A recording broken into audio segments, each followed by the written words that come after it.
Desi Duggan felt his heart rate slacken as he exhaled slowly yet again.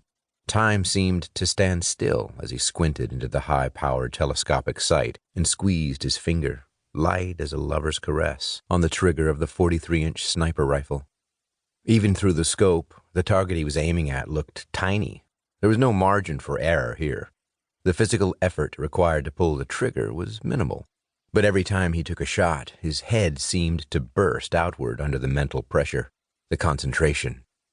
The explosive sound of the weapon firing carried unimpeded across the flat, rain-swept fields.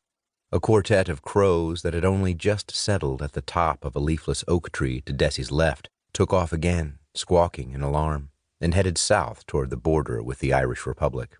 Desi, who lay prone on a short length of tarpaulin, remained still and glanced up and down the smooth, matte-black metal casing of the FNFAL semi-automatic rifle, its 21-inch barrel pointing toward a small copse almost 500 yards away at the top of a slight incline. He removed his earplugs, turned his head, and looked at his father, Alfie, who stood behind him, peering through a powerful spotting scope mounted on a monopod toward a sheet of white printer paper pinned to one of the distant trees. After a few seconds, Alfie nodded. "Hit? About bloody time," Desi said, his voice low and soft.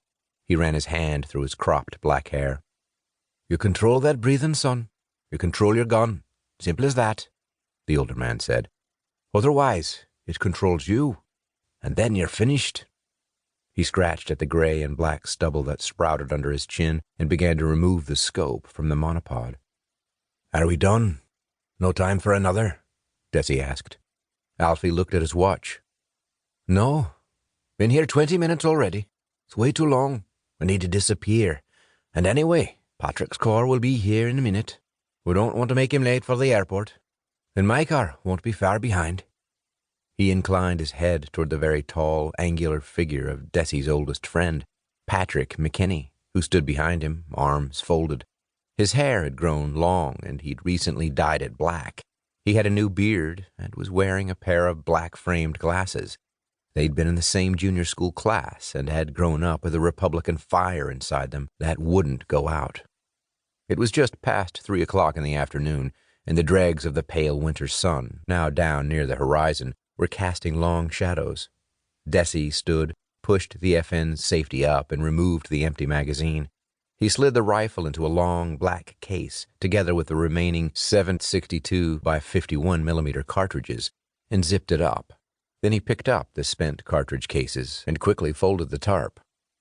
"Okay, let's go."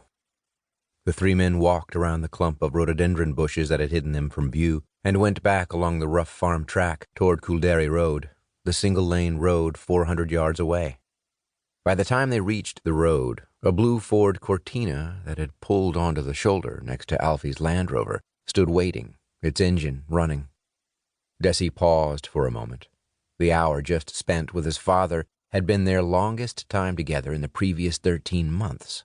It had been the same ever since the old man and Patrick had gone on the run, ducking and diving following their escape from Long Kesh, the maze prison southeast of Belfast, along with 36 others. Most of the escapees had long since been recaptured. Alfie and Patrick stood on the wet grass and faced each other in silence. Alfie held out a hand, and Patrick shook it slowly, then scratched the scar that ran down the right side of his face, below his cheekbone.